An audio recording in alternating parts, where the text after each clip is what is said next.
Hello there. Today we're going to be talking about how to create a healthier, happier, and more prosperous life. This is Now Tell Us. I'm your host, Anthony Muerode. And this talk is going to be based on a book uh, known as Thriving, written by Rand Selig. He's a guest that is going to be here with us today. As you know, at Now Tell Us, we always have guests come and tell us stories, inspire us, educate us on a subject, and always we have a great time. Our guest today is a great guest. And I would ask you to please, as we go to meet our guest, if you have a question, ask. If you have any comment of a kind concerning this podcast, please bring it on. We love feedback and we thank you in advance. Remember to share this episode with all your friends. Yes, those people that you like to see thriving, just like you're going to be thriving from this point onward. Share it everywhere. Even if you get to listen to this after we've recorded it, please share it. And now, I would ask you to please join me as we go to meet our special guest today, Rand. Here we go.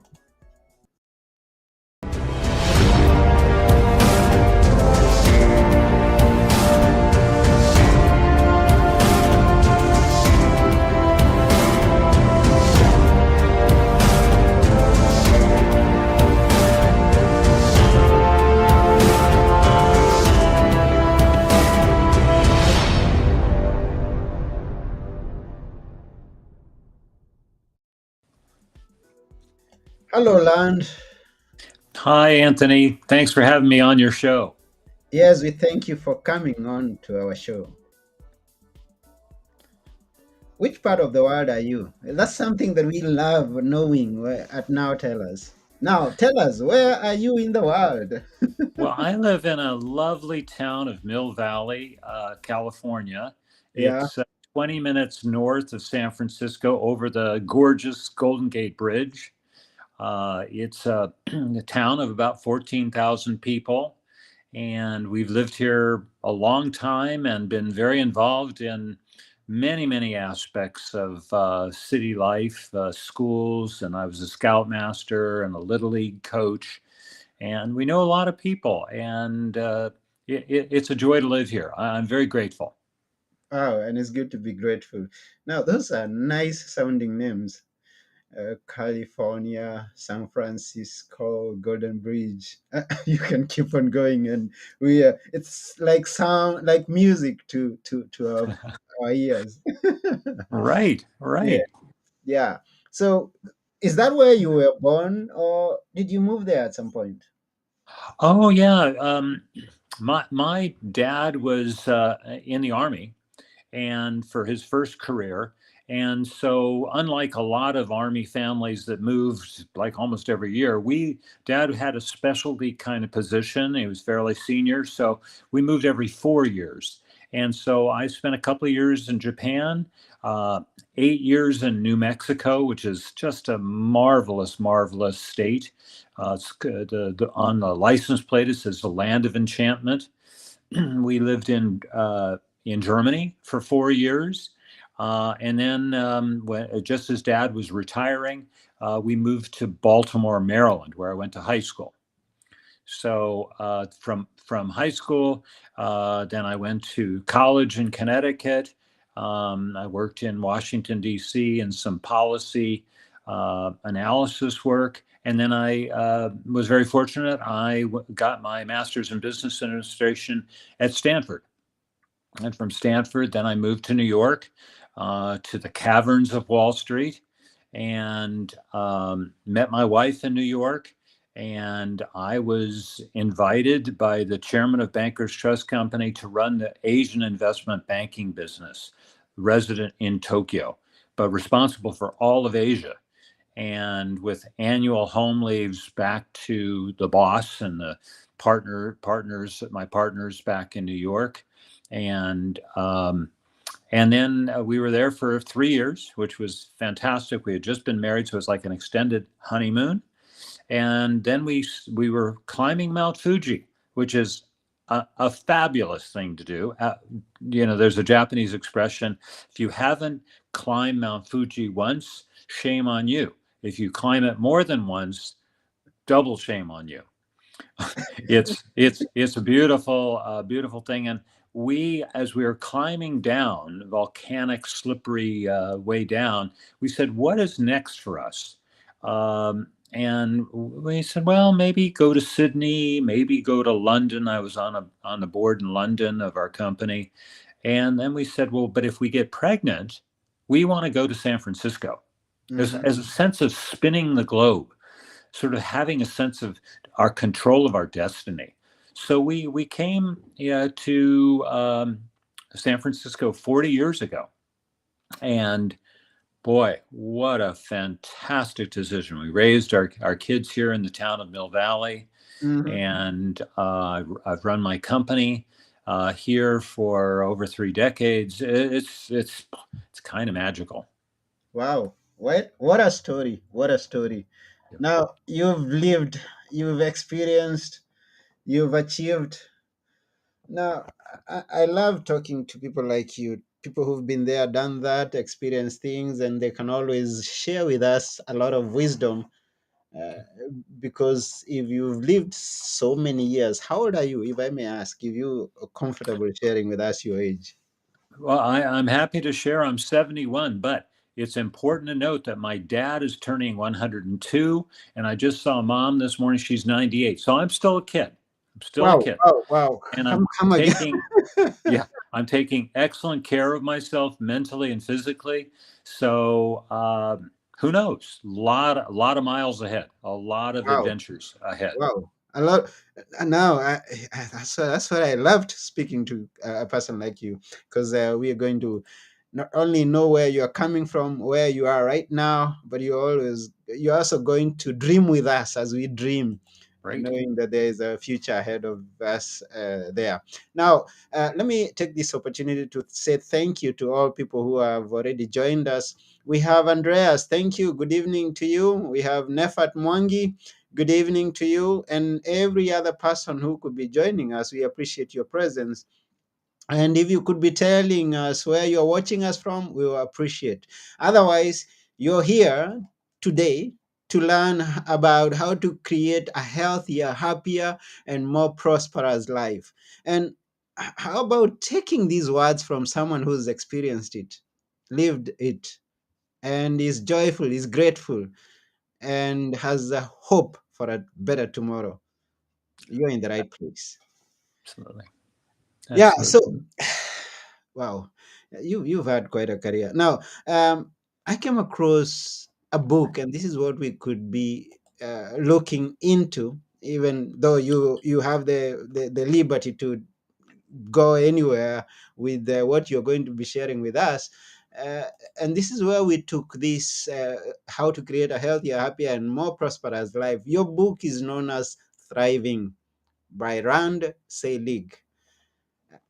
When was this book written?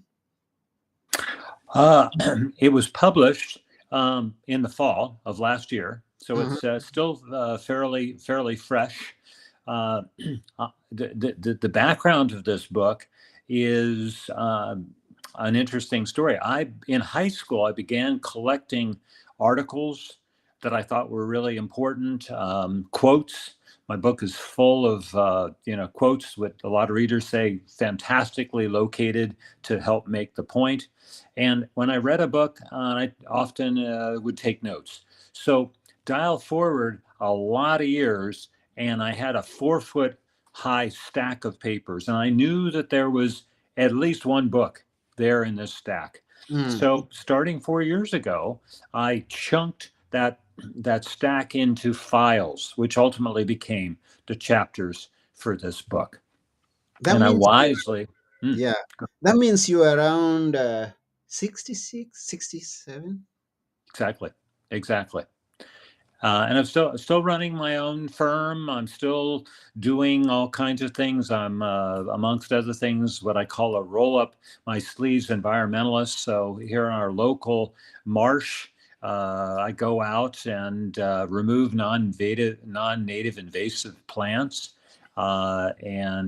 So it's chock-a-block full of good stuff. But I focused on this book as a primary thing because I just wanted to share the messages in this book, and be encouraging, a voice of inspiration for people. Wow, wow. And thank you for doing that. We appreciate you because of the wisdom that you've gathered over the years, deciding to give it back to the society so that they can use it to also advance in life. Now, I love quotes. And since we are just about getting started on this episode, tell us, if you remember, tell us a quote of getting started and getting started on anything. Well, the I'm the challenging you. my book, the first chapter in my book, is about building character, Okay. and the leading quote in that chapter of building character is a quote I'd like to read, and I think it just captures to me a lot of just marvelous elements to what what contributes to our lives. What say do we have Mm, in these lives that we're living? So it's life is like grindstone. It will grind you down into grains of sand, or it will polish you like a beautiful gem. It all depends on what you're made of. mm, it's a good one. Depends on what you're made of. So either way, life is gonna grind you, but what you're gonna end up being is dependent on what you are made of. It's a good one. Yeah, and I believe that we can. I have designed my own life, but and I think other people can too. So this isn't just a trivial exercise Mm, in what you're made of. A lot of mm, people say, "Well, I had these kinds of parents, and I grew up, and I faced these obstacles, and they have a story." And everybody yeah, has a story, and everybody wants to tell their story. So again, Anthony, thank you for having me and other of your many guests be able to come on and tell their story. yeah. Uh, And that you mentioned about challenges, and each and every one of us go through challenges. Now you've had such a beautiful life, I can tell, but that can be deceiving to some people once they and I hope you get this in a clear perspective. It can be deceiving to some people when they hear that you've had all that life. They will assume that you never had challenges or problems in your life. Is that true? Did you? Well, no, not at all, not at all. Mm, I absolutely freely admit I've had a great life, but it didn't come without a lot of work and a yeah. lot of focus and Mm-hmm. having clear purpose. I've had, and I think about it, and of course, writing this book, and then, thinking about what I want to tell people. Um, yeah, no, there have been some significant obstacles. Mm, My relationship with my father has to start off with number one. mm, He's a very powerful man, a very accomplished person, extremely well decorated uh, military officer. mm-hmm. I was knighted by the president of France. He's a Chevalier of the Legion of Honor. Mm, Uh, but he's a tough cookie, and growing, it's been very difficult up until about 15 years ago to be his son, mm, because he really, partly it's his generation, but partly it's just who he is, was not very complimentary, mm, and would spend more time with other people than he would with me or family. And it became a bit of a crisis, and I decided, I took a hard look, and I said, I have to make a decision whether I'm going to sit there saying I'm right and he's wrong, and look what I'm doing that's great, and he's doing all these things that aren't very great, or I can abandon that point of view and just decide to listen to him, respect him, and develop and focus on that relationship. And that's what I did. Um, and that was a significant, that lasted a long time, that challenge with him.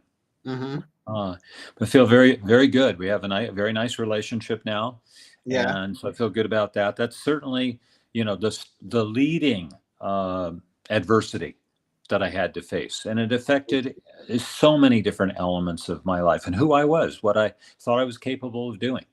Mm. Yeah, we get that. Now we are here, and you wrote this book. This is your only book up to now. Yeah, true. Yeah, and I can see it's received some very good reviews on Amazon. At 130 ratings. Now I've seen a lot of books. At 130 ratings, going for 4.9 star. Yeah, It's yeah. quite commendable. Quite Thank commendable. I you, believe thank you, it's got such a beautiful message in there. And thank you.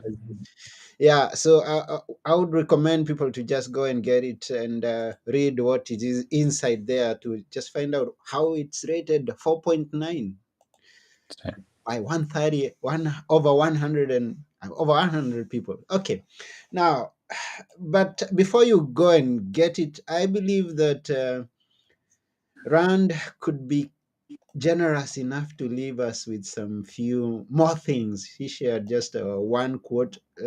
Please dive us into it. Tell us a bit more about how to create a healthier, happier, and more prosperous life. Uh, I'll talk less from this point onward. Well, one of the very important themes in the book, it's a whole chapter on money. In my career, in my life, I've met so many people who are a little confused or very challenged around the money thing. And in my career, I've met people who are well off, very well off. They asked me to sell their company, and that just added more to their pile of net worth. And what I realize is a lot of people just don't really understand what success is. And they don't know what enough is. And the way I like to explain that to people is think about where your focus is. If your focus is outward, it's looking at a coworker, it's looking at a boss, it's looking at a neighbor, it's looking at somebody who just took this amazing vacation, very expensive vacation, then maybe there'll never be enough. But on the other hand, if you look internally, which is a huge element to being able to thrive, is just looking at yourself, a deep dive into that, then you can say, this is what matters to me. This is what I stand for. These are my values. These are my principles. And yes, I feel in that way, I don't need another X, Y, or Z. What I need to do is treasure my relationships, not my possessions. That's another quote. Mm-hmm. And so this defining success is a huge thing. There's another, if I may, Anthony, share Yeah, another just lovely quote, which go to me ahead. just zaps this point. Mm-hmm. Go ahead. Too many people spend money they haven't earned to buy things that they don't want, to impress people they don't like. That's Will Rogers. The Mm. famous Will Rogers, amazing, amazing fellow.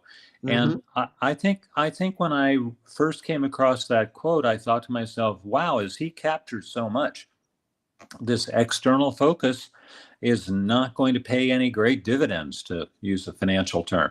You need to Mm. focus on yourself and, who's important to you, what's important to you, and be satisfied with where you are with that, and be grateful for what you have Mm. every day, every Mm. day. Mm. That's beautiful. That's beautiful. Be grateful for what you have. Don't just go and get money you don't have to buy what you may not like to impress people who do not even like you. Right, right. Wow. Um, now, you. told me of your lineage that are still living and thriving at a very old age. I want to believe that it comes from the genes, but more than that, there could be a family tradition, something that your family does, something that you've taken over to keep to stay healthy and still stay sharp, bright, and able to write a book and able to have dreams at 70. What could that be? What do you attribute that that position to? Well, yeah, there's a lot covered in my book, which is in so many stories a personal story. I do have many personal stories there, but it's also a lot of research Okay. that I've accumulated along the way to really ground the points. I would say, if I'm picking one thing right now in our conversation, I would say being emotionally healthy. Everybody ages, but not everybody ages well. And one of the components, one of several components about aging well, is being emotionally healthy. Mm, So I like to break down being emotionally healthy down into three specific things. One is to stop self sabotaging. My gosh, I continue to be surprised by really nice people, great people who don't even allow themselves to get in the game. They won't apply for a job or a training or a program. They won't follow up with somebody who's reached out and said, "Oh well, let's connect," because they think that other person really doesn't like them. They don't, and that's called self sabotaging mm, and shooting yourself in the foot. No, no, no. Don't do that. Don't do that. When you see it coming, look at it hard, stare it down and say, I'm not doing that. mm-hmm. Another thing is, along our lives, all of us, even if you're maybe 20 years old or something, you've made some mistakes, Yeah. and maybe other people have done things to you intentionally or unintentionally, and you reaching in to learn forgiveness, forgive yourself, and learn from your mistakes, and for those other people, forgive them, even if it was a gruesome, ugly situation. Got to move on, otherwise you're going to be weighed down, and it's hard to move along briskly and joyfully. Aging is not about longevity, it's about vitality. So for learning to forgive, very, very important. And then the third thing, and this is probably one of my biggest challenges, because a lot of my success has had to do with being in control, Mm, and designing this design aspect. And learning to let go was something I discovered was a necessary thing I needed to do about a dozen years ago. And I realized that there was the reality, the truth is, uh, becoming more humble, that there was a huge amount of things that I was not controlling. I may yeah. have dressed it up in some fancy way, but I was not controlling those things. Mm, And so, in general, and maybe even within my family, learning to let go. I'm very, very fortunate. I have two marvelous children, but they're doing things that they should do. They're fully launched. My daughter's turning 40. She and my son, who's 37, they've made some decisions that I would not have made, or I would not have made for them, but it's working for them. And so, learning to let go. In fact, I like doing, if Anthony, if I could share this little exercise with you and your listeners. yeah. Uh, so put your fist up and you see the white knuckles, and Yeah. you're holding on to something. You're holding on to something. You say to yourself, I want to let go. But you've not reached in to figure out and give yourself the power to make that choice. So then turn your fist over. You see your white knuckles again. But recognizing, as one of the big themes in my book about thriving, we have enormous power to make choices. Well, that's one of the choices. All of a sudden, one day, you sit there and say, I am going to let go of that. And then wiggle your fingers and your thumb wiggle, and all of a sudden your hand rises because it's so much lighter. You've let go of something heavy. I do that exercise whenever I catch myself holding on to something and not being in control, but not being happy about it. And I do that exercise, and it helps me. It's a little silly exercise, but it just makes me very aware of what's going on. And when I open my hand and raise it up into the sky, I go, okay, okay, Mm-hmm. good. It's good. Life's good. You've released it, and you're a free person. Yeah, Uh, that's yeah. good. Thank you. Uh, you address spirituality and religion, and I'm curious to know how you relate to that. Mm. Well, as I say in the book, I'm more spiritual than I am religious, and Mm-hmm. I define spirituality, and yes, I've read some books about it, and they're obviously major authorities about talking about spirituality. To me, spirituality is being in awe and being humble. And where does that happen for me? It happens when I go out into nature, and I see the grandeur, how something could have happened, millions of years ago, maybe. And I think, wow, it is so beautiful. And I am such a small little, barely a grain of sand in this whole equation. And we were just talking about Earth, but there are all these other planets and galaxies and so on. So that becoming in all of that and then being humble is, to me, the heart of being spiritual. And I bring that back after I take a walk or a hike or a run. And I think to myself, this is good. I can be the better self, the kinder self, the more respectful self, the person who's willing to listen because I don't have all the answers. Mm-hmm. Yeah, Now, nobody has all the answers.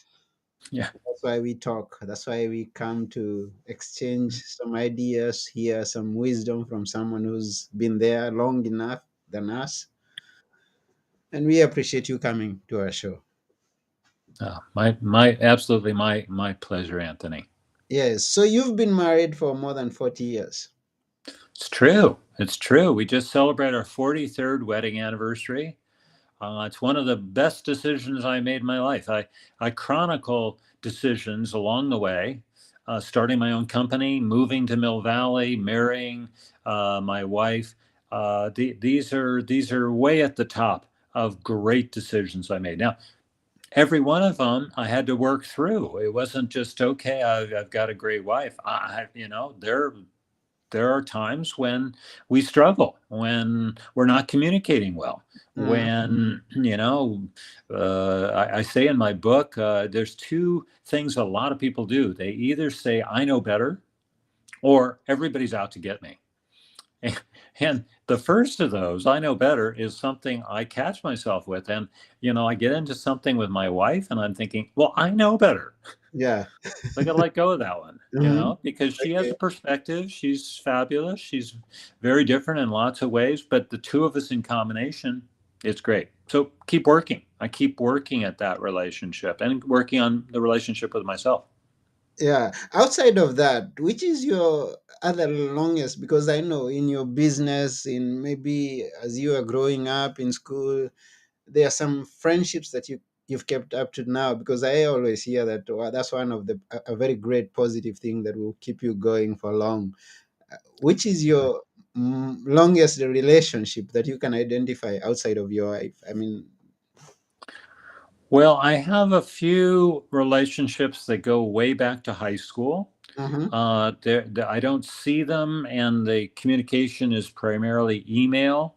So it's factual. It's Okay. not really getting into the heart of how they're feeling or other things, but they're there and they remind me of a time, a very special time in my life.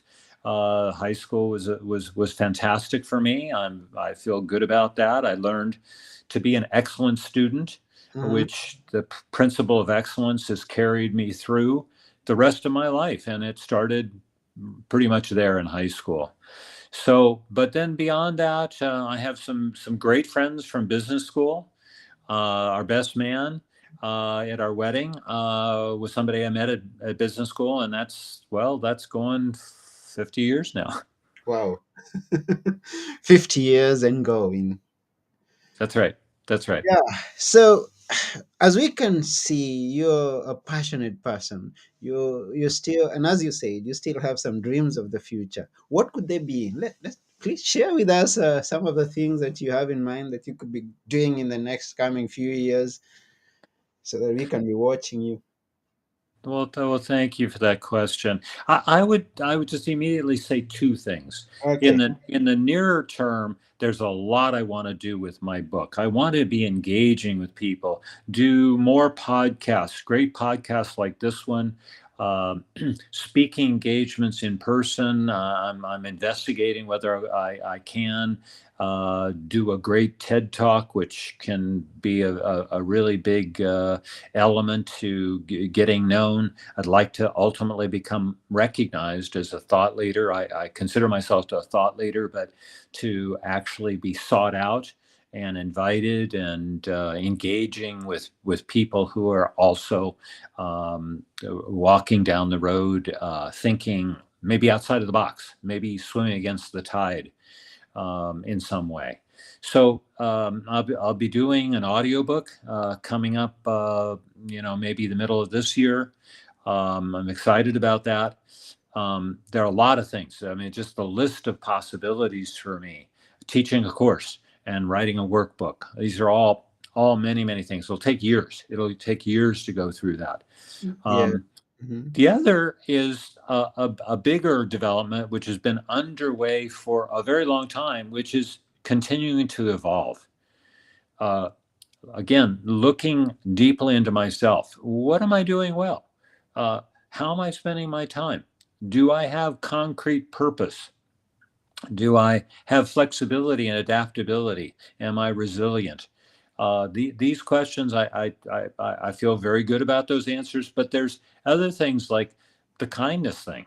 I wrote on Valentine's Day and put a post on LinkedIn saying Valentine's Day for a lot of people is about being romantic. And if you have a romantic relationship, well, I'm happy for you.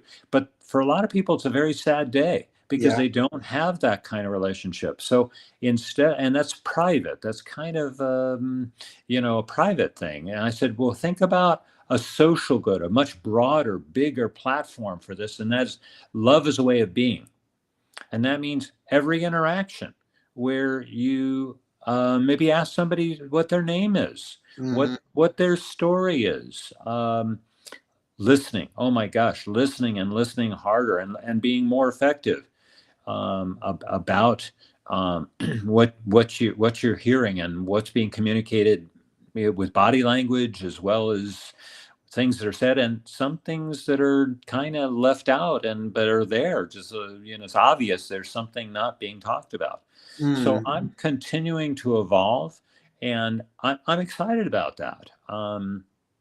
Be becoming an even better person um, is good. My goal is to carve my name on hearts, not on a tombstone. Hmm. That's beautiful. I love that. Carve your name on hearts, not on a tombstone. Yeah, That's yeah, beautiful. yeah. Wow, wow, wow. You've excited me, and sharing with us your dreams just gives us some great hope to just keep on dreaming and keep on going after our dreams, because yeah, there's hope there.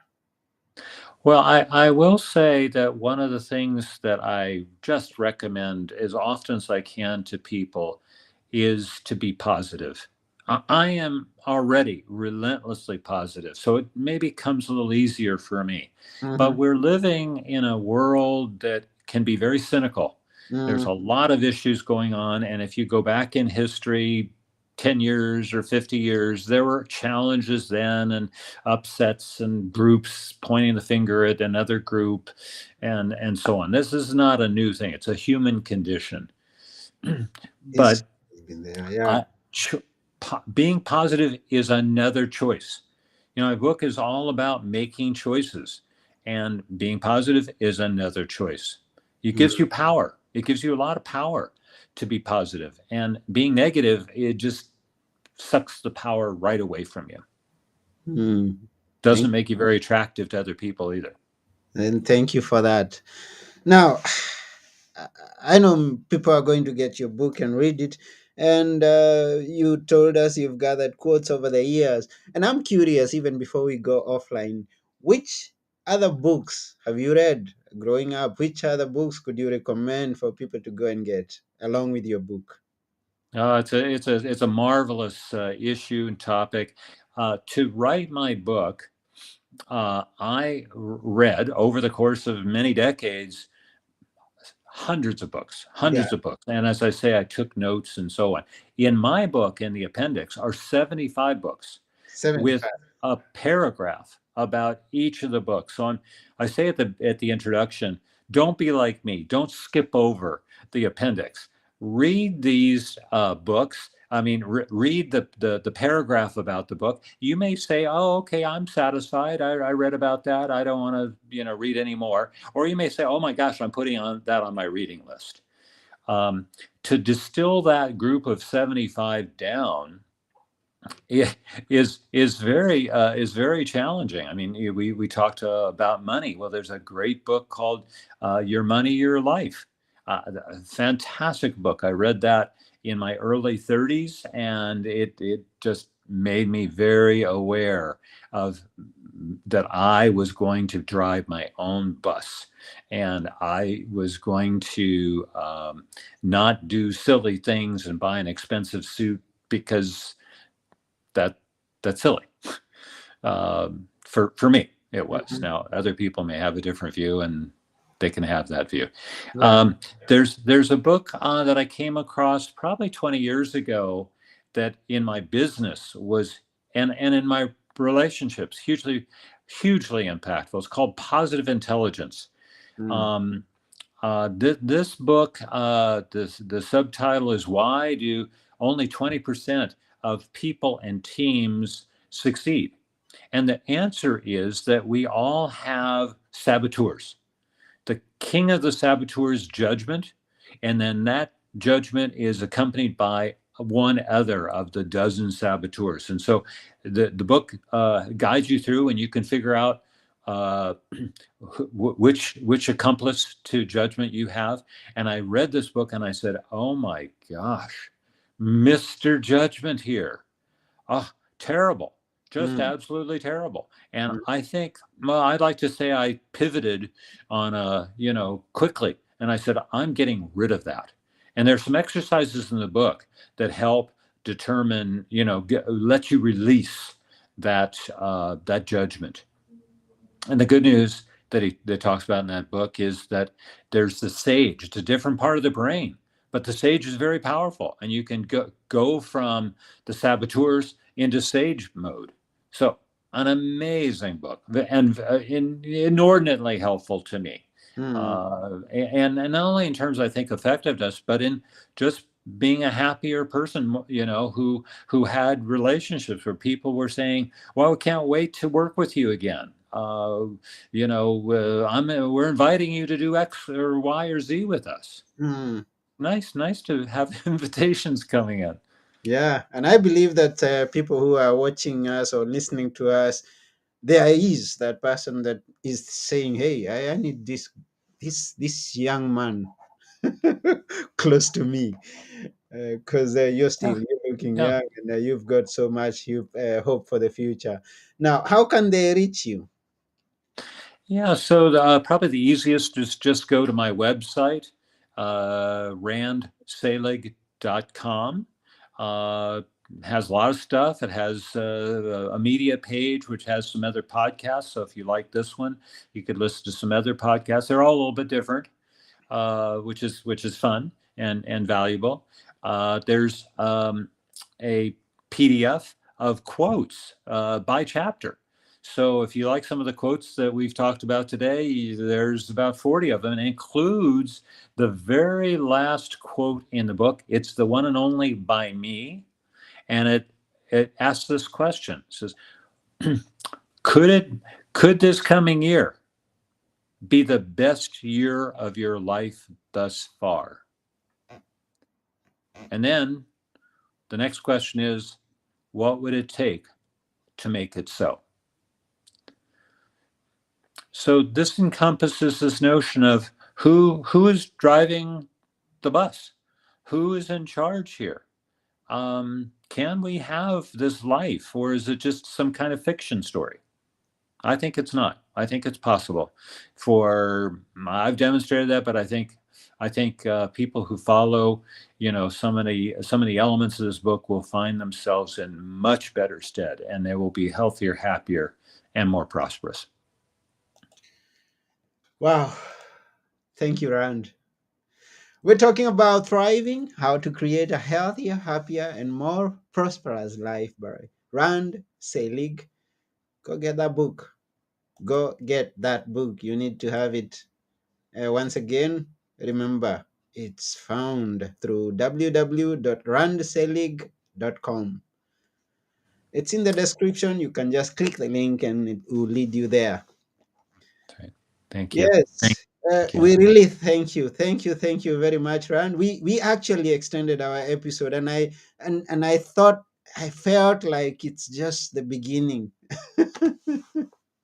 Yes, yes. In preparing for our visit today, I wrote down 4 or 5 things that we could talk about, and we've talked about two, only two. Only two, yeah, yeah, yeah. There were, well, I mean, we talked about many things, but of my list, there were several that we didn't get to, and so maybe Anthony will visit again.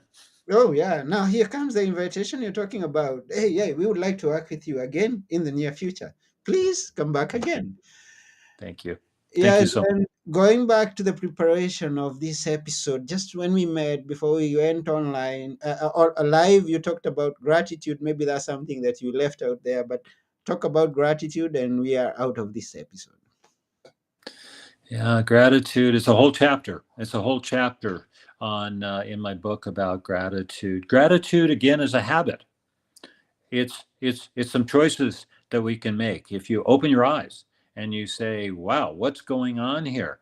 Was yesterday a great day? Well, maybe it wasn't, but today might be. So, are you going to be grateful about today, or you want to whine about yesterday?" If you look around, there's just so many things. You can reframe. Sometimes the power of our brain to reframe a situation, to say, "Hey, something bad happened, but look what I learned from that, and I'm a better person for that." Now, for example, becoming more, having more empathy when you have a problem where somebody, who a lot of people have that problem, but you weren't aware of it because you didn't experience it personally. So, being grateful is um, a very significant element to life.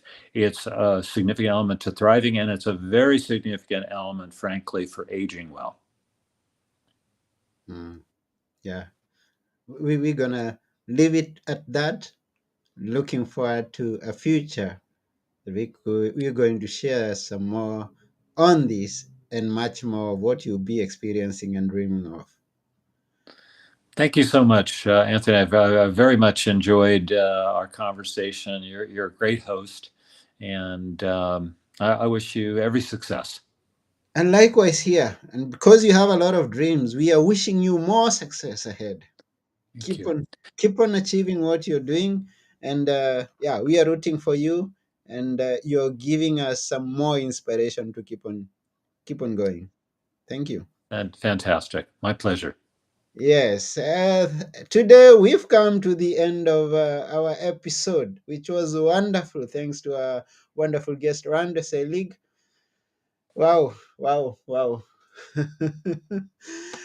Yes, I take this opportunity to also thank each and every one of you who's watching or listening, even if you're watching after we've recorded it. Thank you for taking your time. We appreciate. And we are reminding you to go and create for yourself a healthier, happier, and more prosperous life. It's possible for you.